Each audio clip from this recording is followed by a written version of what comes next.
Regime বিরোধী আন্দোলনগুলোতে ইসলামপন্থীদের একটা অংশের সমর্থন সবসময় ছিল। সো কোটা আন্দোলন যখন শুরু হয়, তো ইনিশিয়ালি আমাদের ধারণা ছিল যে এই আন্দোলনটাও হয়তো বা ওরকম কিছু একটা হবে। তবে আমাদের এই অ্যাসেসমেন্টে পরিবর্তন আসলো 14ই জুলাই। সেটার পর আমাদের মনে হলো যে না, এই আন্দোলনটা একটু ডিফারেন্ট হতে যাচ্ছে। আমার মনে আছে আমি ভিডিওগুলো দেখতেছিলাম আর আমি চিন্তা করতেছিলাম this just got interesting. Dhaka ইউনিভার্সিটিতে ছাত্রলীগের হামলা, আবু সাইদের ঘটনা, প্রাইভেট ইউনিভার্সিটির প্রতিরোধ এবং সেখানে যে ম্যাসাকার, এগুলোর পরে আমাদের রিয়েলাইজেশন হয় বা আমরা বুঝতে পারি যে একটা line has been crossed. Bangladesh আর এর আগের অবস্থায় পুরোপুরি ফেরত যাবে না। এবং তখন থেকে আমরা যেটা চেষ্টা করি সেটা হলো আন্দোলনের যে ন্যারেটিভ ছিল, আন্দোলনের যে নিউজ ছিল, সেগুলো সাধ্যমতো প্রচার করা। পাশাপাশি সরকারের পক্ষ থেকে, রিজিমের পক্ষ থেকে যে প্রোপাগান্ডাগুলো চালানো হচ্ছিল সেগুলোকে সাধ্যমতো কাউন্টার করার চেষ্টা করা। মানুষ ভীত ছিল। এই জায়গাটাতে আমাদের কনসার্ন ছিল যে আন্দোলনের মোমেন্টামটা যেন হারায় না যায়। তো ওই সময় আমরা অ্যান্টি রিজিম অবস্থানটা নিই এবং ওই সময়টাতে 1 লাখের বেশি ফলোয়ার ছিল। এরকম আইডিগুলোর মধ্যে খুব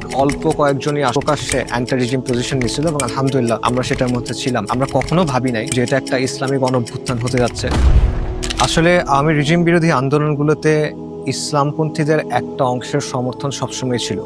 যেমন এর আগের যে আন্দোলন ছিল মোদী বিরোধী আন্দোলন বা এর আগে নিরাপদ সড়ক আন্দোলন, সেখানেও আমরা সোচ্চার ছিলাম। এর কারণটা হলো যে আওয়ামী লীগ ছিল ভারতের একটা প্রক্সি।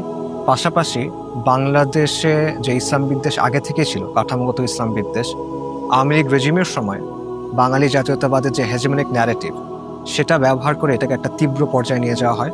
আর অ্যাডিশনালি শাপলা চত্বরের যে ঘটনাটা, সেটার যে স্মৃতি, সেটার যে ক্ষোভ, এটারও একটা ভূমিকা ছিল।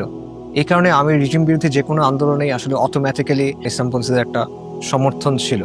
সো কোটা আন্দোলন যখন শুরু হয়, এটার প্রতিও একটা সহানুভূতি ছিল এবং কারণটাও তো যৌক্তিক ছিল। তবে এখানে একটা বিষয় ছিল, সেটা হলো 2018 সালের যে কোটা বিরোধী আন্দোলন, সেখানে কিছু এলিমেন্টস ছিল, যেমন মুজিবের ছবি নিয়ে মিছিল করা বা হাসিনার বন্দনার মতো কিছু বিষয় ছিল। এগুলো আমাদের পছন্দ ছিল না।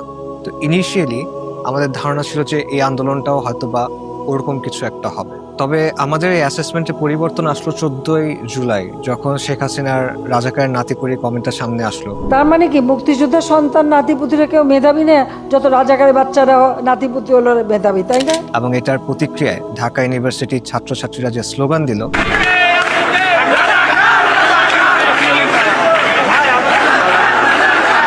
সেটার পর আমাদের মনে হলো যে না, এই আন্দোলনটা একটু ডিফারেন্ট হতে যাচ্ছে। 14 তারিখ রাত্রেবেলা হলগুলোর ভিডিওগুলো সামনে আসতে শুরু করলো, ভাইরাল হয়ে গেল।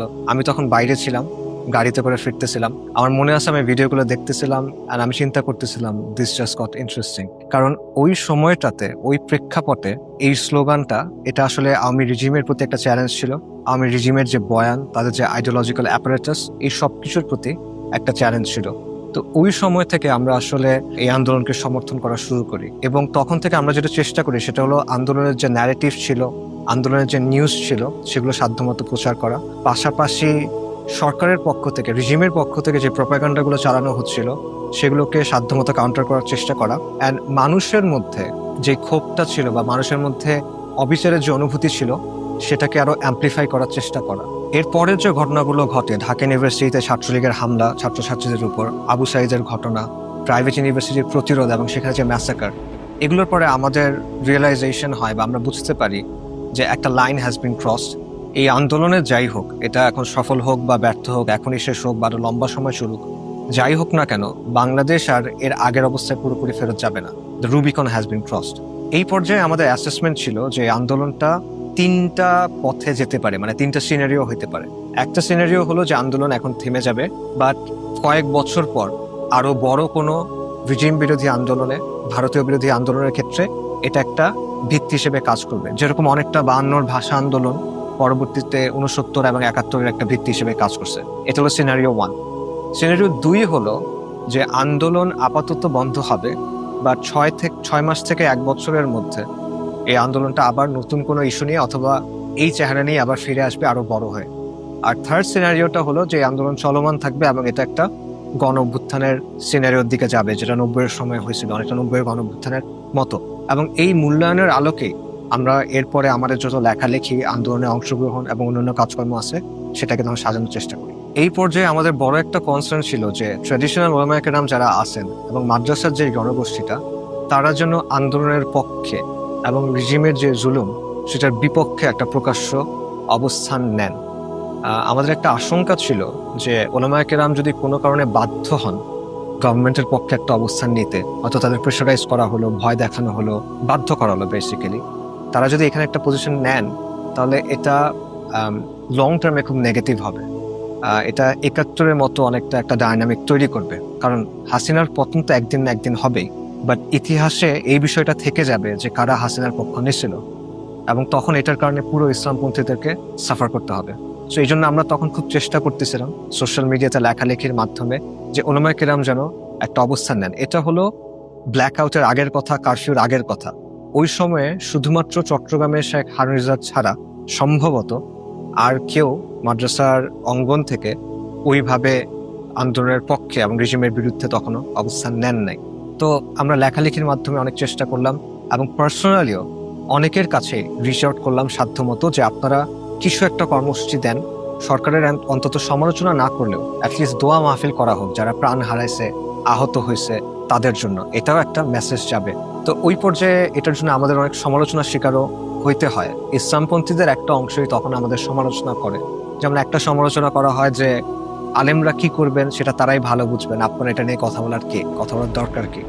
আরেকটা সমালোচনা ছিল যে ইউনিভার্সিটির ছাত্রছাত্রীরা কখন মাদ্রাসার ছাত্রছাত্রীদের বা ছাত্রদের পক্ষ নিছে, কখনই তো তারা নেয় নাই, তাহলে মাদ্রাসার ছাত্ররা কেন তাদের ইস্যুতে এখন অংশ নেবে। ইনফ্যাক্ট পার্সোনাল আক্রমণও করা হয়। একটা জায়গায় এরকম আমি কমেন্ট দেখছিলাম যে আসিফ ভাইকে বলেন যে প্লেনের টিকিটের টাকা দিয়ে দিব, উনি যেন দেশে সেই কথাগুলো বলেন।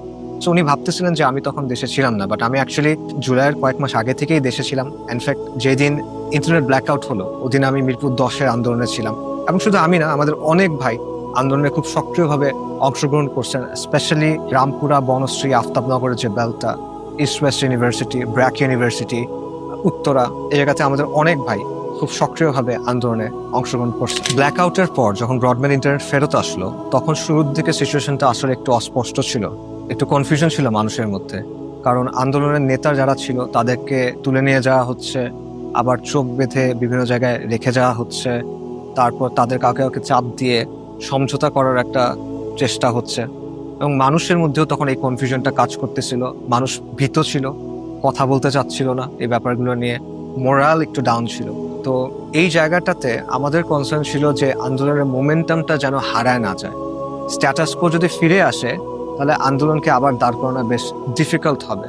তো ইনাফ মানুষ যদি কথা বলে, ইনাফ মানুষ যদি অ্যান্টি রিজিম সেন্টিমেন্টটা রাখে, এবং ইনাফ মানুষ যদি সক্রিয় থাকে, তাহলে সরকার যতই শক্তিশালী হোক না কেন এবং যাকেই গ্রেফতার করুক না কেন, আন্দোলন আলটিমেটলি টিকে যাবে। এটা আমাদের অবস্থান ছিল। সো ওই সময় আমরা অ্যান্টি রিজিম অবস্থানটা নিই, এবং রিজিমের যে জুলুমগুলো ছিল, যে ম্যাসাকারগুলো ছিল, তাদের যে প্রপাগ্যান্ডা ছিল, এগুলো নিয়ে কন্টিনিউয়াল তখন আমরা লেখালেখি চালাই যাই।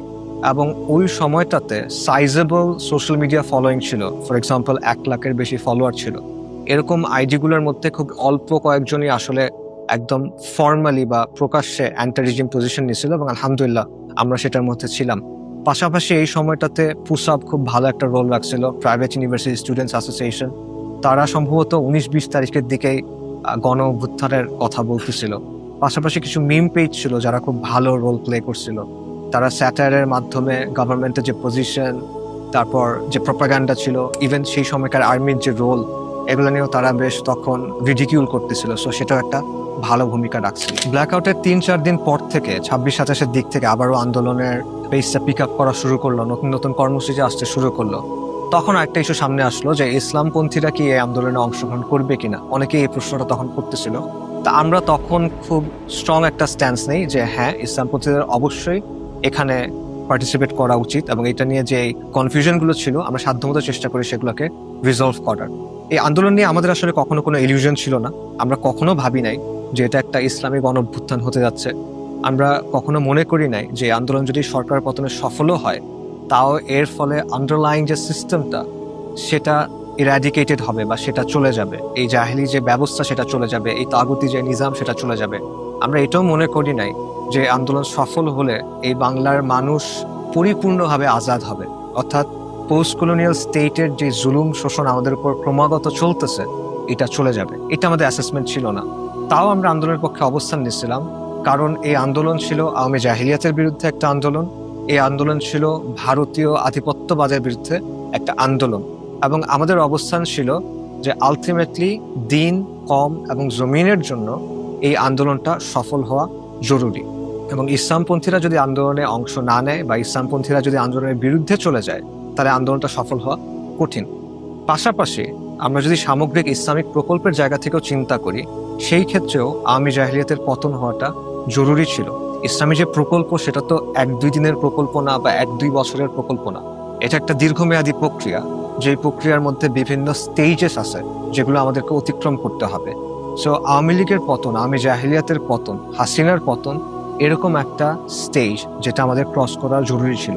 সো সেই অর্থেও সামগ্রিক ইসলামিক প্রকল্পের জন্য হাসিনার পতনটা জরুরি ছিল। It was a necessary condition but not a sufficient condition. অর্থাৎ এটাই চূড়ান্ত বিজয় না বা চূড়ান্ত বিজয়ের ধারে কাছেও কিছু না, কিন্তু সামগ্রিক যে ইসলামিক প্রকল্প সেটার জন্য এটা জরুরি ছিল। এইসব কারণে আমরা খুব স্ট্রংলি এই আন্দোলনের পক্ষে তখন অবস্থান নিই। এরপর তো বিভিন্ন কর্মসূচি চলমান ছিল, আমরা আন্দোলনে সক্রিয় ছিলাম। পাশাপাশি সোশ্যাল মিডিয়াতেও আমরা খুব অ্যাক্টিভলি আন্দোলনের পক্ষে কথাবার্তা বলতেছিলাম। যেমন জিম এই সময়টাতে অনেকগুলো ভিডিও বের করে এবং সেখানে এসে সরকার পতনের যে আন্দোলন, এটাতে সবাই যেন অংশগ্রহণ করে এটার জন্য তাগিদ করতে থাকে। এবং এভাবে আলটিমেটলি শেষের দিনগুলো আসে যখন আলটিমেটলি সবাই চাচ্ছিল যে একটা কর্মসূচি আসুক যেটাতে সরাসরি হাসিনার পতনের ডাকটা দেওয়া হবে, এবং তখন লং মার্চের ঘোষণাটা আসে। এবং আলটিমেটলি সবাই এই সময় এভাবেই চিন্তা করে যে ইটস নাও নেভার, যে ছোট একটা ইস্যু থেকে যে আন্দোলন শুরু হয়েছিল এখন এটা আসলে একটা সম্ভাবনা তৈরি করছে আওয়ামী জাহিলিয়াতের পতন ঘটানোর। এবং গণ আন্দোলনের একটা বৈশিষ্ট্য হলো যে আন্দোলন সফল হবার ব্যাপারে পারসেপশন যত বাড়ে তত বেশি মানুষ আন্দোলনে অংশগ্রহণ করে, আর যত বেশি মানুষ আন্দোলনে অংশগ্রহণ করে তত আন্দোলনের সফল হওয়ার সম্ভাবনা বাড়ে। এটা একটা সেলফ রিইনফোর্সিং লুপের মতো। পাশাপাশি মানুষ যখন এটা দেখে যে তার পরিচিত অনেকেই আন্দোলনে অংশগ্রহণ করতেছে, তারা আন্দোলনে যাচ্ছে, তখন তার মধ্যে একটা টেন্ডেন্সি থাকে যে আমিও আন্দোলনে পার্টিসিপেট করি। তো এই সময়টাতে আমাদের মেসেজিংটা আসলে এটাকে লক্ষ্য করেছিল যে এই সেন্সটা মানুষের মধ্যে তৈরি করা। তো এই জন্য অগাস্টের শুরু থেকে 4-5 তারিখ পর্যন্ত আমি অনেকগুলো লেখালেখি, যেখানে মূল মেসেজটা ছিল বেসিক্যালি এটা যে এই আন্দোলন সফল হবে কিনা এটা আলটিমেটলি আল্লাহ আজ্জা ওয়া জালের হাতে, বাট আসবাবের দুনিয়াতে বা দুনিয়ার হিসেব অনুযায়ী আমাদের সর্বোচ্চ চেষ্টাটা করতে হবে। এবং আমরা যদি সোচ্চার থাকি, আমরা যদি সক্রিয় থাকি, আমরা যদি দৃঢ় থাকি, ইনশাল্লাহ আমরা বিজয়ের আশাটা করতে পারি। অ্যান্ড দেন 4 তারিখ রাতে আমি আরেকটা স্ট্যাটাস দিই যেখানে মূল মেসেজটা ছিল যে আপনি এখন কি করবেন বা আপনার করণীয় এখন কি। অ্যান্ড বক্তব্য ছিল এটাই যে আপনার করণীয় একটাই, সেটা হলো 5 তারিখ রাস্তায় নেমে আসা, ঢাকার দিকে হাঁটা এবং গণভবনের দিকে হাঁটা। যাই হোক, যে ঘোষণায় আসুক না কেন, আপনার এটা নিয়ে চিন্তা করার দরকার নাই।